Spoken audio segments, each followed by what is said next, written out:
Hi, it's Michelle Rivard with Daytime Toronto. We're here at Queen's Quay Terminal to learn about the Toronto on the Water photo exhibit. Joining me is Karen Hardinge from the Waterfront BIA. Hi. Hi, Karen. Thank you so much for having us here today. It's a pleasure to be here. Thank you. Absolutely. So, Karen, what do you do with the BIA? I'm the event manager of the BIA, so I help get events organized. We think through everything from brainstorming to see what sort of events we could do and to bring people down to the waterfront. So how does the BIA outreach to the community? Okay, a BIA is actually business improvement area. Okay. A bunch of businesses will get together and form a group, which is then sanctioned by the city, and it's here to enhance, promote, get people to come down and see the stores, dine in the restaurants, have some shopping. And the BIA here, the Waterfront BIA, one of their mission, the mission statement is it's the voice of the business community. What they want to do is enhance the area and get people down here to promote business tourism. And the waterfront, we want to become really a premier tourist attraction, Absolutely. Which we are, and Definitely. to continue that. Definitely. And the Queen's Quay Terminal is where your head offices are and where we are today. Yes. And this has been here for a very long time. This used to be quite a central hub, did it not? Yes, from like 1926 onwards, it was called the Terminal Warehouse. It was the first place where you could have refrigerated storage. So ships would come and dock at the dock walls, and they would have everything from pineapples to coconuts to flour to rice. Everything arrived here by plane, not by plane, by ship and by train. And there was railways right into the area, right into this building. It's astounding. So part of the community outreach that you've done now to get people to come in and check things out is this photo exhibit. Yes. So where did the idea for this come from?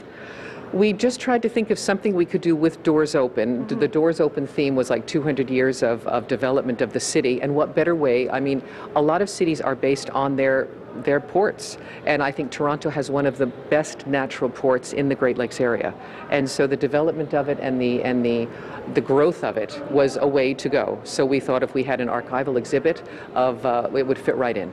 So how many photos are on display here? About 135. And how old? What's the range of these photos? The one photo I think is from 1883, and the most recent one I think is 1973 or 78. So it spans almost 100 years. We'll get better at this. This is our first year doing this, but it has been such a success, and it was so well received already that next year, who knows, we will go even further. So now are the photos organized chronologically, or how are they broken up? No, we broke them up this time into groups. Right here is the Portlands area, and as you can see, this photo right here is of a bunch of workers laying a foundation for one of the industrial plants. If you look at it, these guys are knee-deep in water. It's freezing water because there is actually ice on that rafter. You can see the gaffer up at the top. The guy in the foreman definitely has a long coat on and a hat. These poor workers, they don't even have gloves on. And I'm sure there's a dog running over there. That's probably someone's lunch. Oh dear. I know, but it's amazing. Look at the working conditions. I just find it astounding how that works. Yeah, it's pretty. Things have changed a lot. Yes, they have. Yes, they have. So then over here, what section of photos is this? This is the islands: Center Island, Toronto Islands, Hanlon's Point, Ward's Island. Here we have a great shot of one of the diving horses. There were two, King and Queen, and they would astound the crowds by going up onto that incredible ramp and jumping off into the lake, which I don't think they'd let one do today. But again, one has to remember that to escape the heat of Toronto, there was not that many places to go. So you would go to the islands or you'd go to Sunnyside. And so there was tons of crowds, and they tried to figure out things to do. So not only would they have the horses jumping into the water, but they'd have boat burning. So they'd have an old ship, they'd anchor it in the water, and they would burn it. That's because they didn't have a lot of stations like Rogers to watch at night. So, I mean, they had to think of ways to keep people entertained. So that was just a pastime. Yes. So you mentioned Sunnyside. Now, Sunnyside, for those that maybe are new to Toronto or haven't been around that long, Sunnyside was an amusement park, wasn't it? Yes, it was. Here's a lovely shot of that. I could try to find that for you later. That's beautiful. Yes, that was the dippiest dips in the continent, the Sunnyside Flyer. And so that was located like Lakeshore and Roncesvalles area? Yes, yes, like around Marilyn Bell Park. So there's a few shots of that. I can show you this one actually. This is when they were starting to dismantle Sunnyside because of the Gardner Expressway. This was the carousel they had, and a fellow came by, Walt Disney. And I've heard of him. They purchased this carousel and they renamed it the King Arthur Carousel, and it is still operating in California to this day. Oh my gosh, that's so neat. I know. So we could go ride the Sunnyside Carousel. Yes, you can, and it's called the King Arthur Carousel. I find that they made things to last. Yeah. They really did, because that you wouldn't find that now. I don't think. That's amazing. Yes, so we have a legacy. Very cool. A legacy in Walt Disney. So we have a Portland, a island, The islands, an amusement Sunnyside. park, and so what? How is it organized over this way? This way we have the central waterfront, because there's so many shots of that you can't really end up. I could talk to this one a little. Let me see. It's this one, and there's another one I like even better. Here we go. Here we go. This one. Oh wow. This is the steamer Elsie. What the city councilors were always a little worried about what the kids were going to do in the summer, because the immigration was getting extensive. A lot of people were coming in to come and work. So they were worried, what are the kids going to do to keep them out of trouble? So any child who just had a towel or a bathing suit was picked up by the TTC for free, brought down to Bathurst Quay, and they'd get on the steamer Elsie, and they'd be taken out to the islands to swim for the day. Unsupervised. So, yes, yes. And look at that boat, it looks extremely seaworthy. Yeah. And here's another one of all the kids getting off the boat, or on the boat. Look at them. You can almost smell them from here. I know. Look, I know. Isn't it incredible? Cuties. And they would just get on board and go off for a swim. It's amazing. You look and you see the date on that, 1917. Really not that long ago, less than 100 years, and just I know, but long enough for me. Yeah, just how much our cultural aspects have changed, Yes. and yeah, it's been a rapid growth. And so in this area, what photos would we find here? Again, these are all central waterfront. We'd have. So good to see these drawings. Thank you, thank you. Yeah, it's being well received. Even when we were putting them up in the morning, I found people stopping just to look. Yeah. They've stopped by our office already, asking us if they could purchase them, where could they find them. The resource, the wealth of the resources of where we could get these photos is incredible. We have the Toronto Star, City of Toronto Archives, the Queens Quay Terminal has some. The Port Authority has a whole floor. Wow. They have archives of pictures from hundreds of years. It is just astounding. We are very, very lucky, because Toronto has an incredible, rich resource of places to go for this sort of thing. Fabulous. So the photo exhibit will be running all summer, Yes, and it the will. Queens Quay Terminal is open 7 days a week? Yes, it is. Fantastic. Yes, it is. Great. Thank you so much, Karen. We You're appreciate welcome. your time. Thank you. And now we rejoin the studio. No trip to the Harbourfront is complete without a tour on the water. Joining us is Captain Duncan Rands of the Mariposa Cruise Line, and you're the captain of this amazing boat. What are we on board? We're on board the Captain Matthew Flinders, the flagship of Mariposa Cruises, and I'd like to welcome you aboard. Thank you so much. It is my first time here on this boat. It's very impressive. How large is it? It's about 145 feet long, 746 tons, and we carry 575 passengers.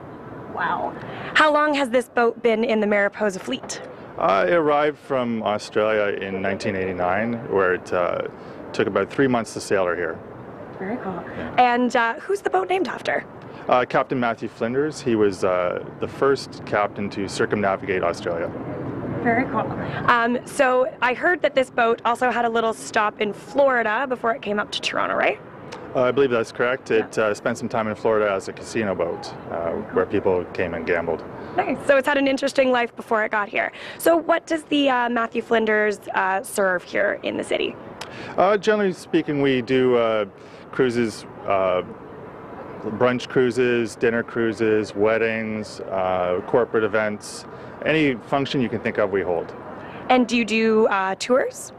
Yes, we do. We'll do tours to private groups, that sort of thing. And we have 1-hour harbor tours on board our vessel, the Oriole. The Oriole. Oh, and she's out in the water now, but we can see from up here, we've got an amazing vantage point of some of your other boats. What is that little one right over there?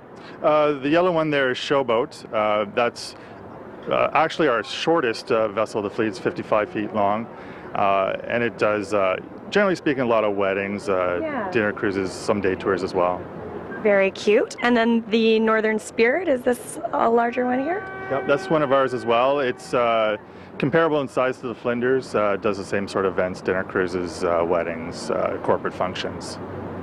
So as the captain of the Matthew Flinders, your responsibilities are to get people safely from one place to another? Yep, among other things, training the crew, safe voyages, public relations on occasion, that sort of thing. Fabulous. So tell me, I've never heard the word wheelhouse before, but that's what this area is in here, right? Yep, it's known as the wheelhouse or bridge. You can call it by either name. Okay. It's basically the command center of the ship and where we do the steering from. Awesome. So how does this stuff work? Let me know, as a first-time skipper. Am I a skipper? What does a skipper do? I'll teach you enough to get by here. Sure.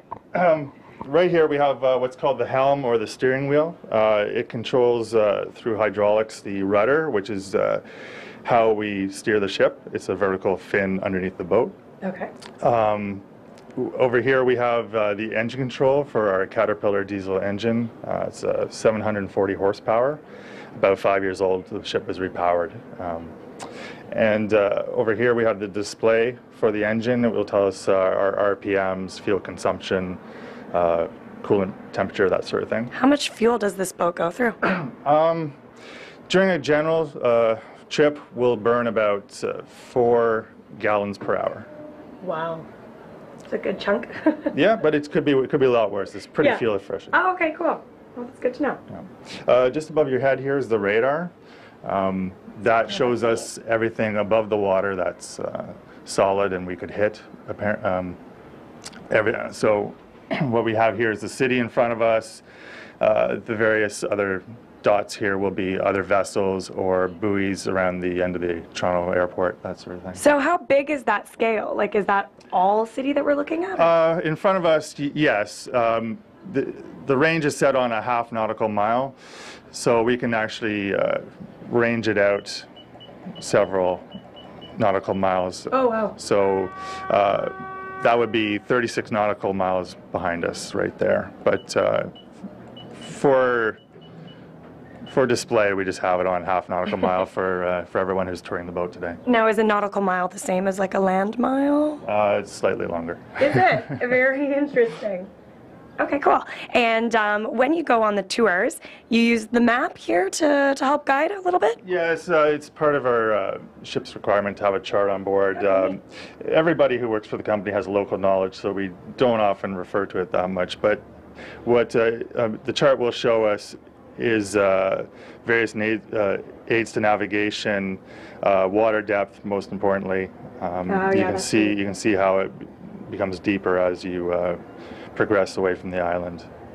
And our general voyage will take us from Queen's Quay Terminal here out through the Eastern Gap, around Toronto Island and into Humber Bay, and then we generally come through the Western Gap to conclude the tour, which is a night, quite a spectacular view. Yeah, very beautiful.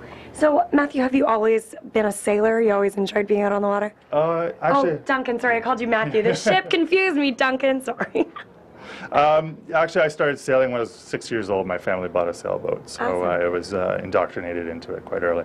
Very awesome. And how did you make your way to Mariposa Cruise Lines?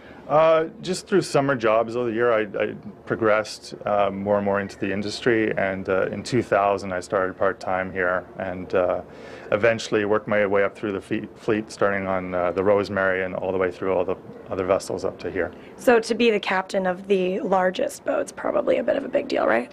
It's a feather in the cap, but yeah. It's not the be-all, end-all. So let's go hop back outside and check out the view one more time before we sign off here. What is your favorite part about going out on the tours? To be quite honest, I love the view. You never get tired of it. It's $1 million view, and you can also meet some very friendly people, and Very nice. it beats working in a cubicle, that's for sure. Definitely. So the cruise lines, you're here 7 days a week throughout the summer? Busy points, times in the season, I'll be here for 7 days a week for sure. If not 6 days a week, quite often. Whenever the boat's going out, I'm out. Yeah, absolutely. Well, Duncan, thank you so much for your time. I've had a fabulous time on board. You've been an excellent host. Thank you. Great. And now we rejoin the studio.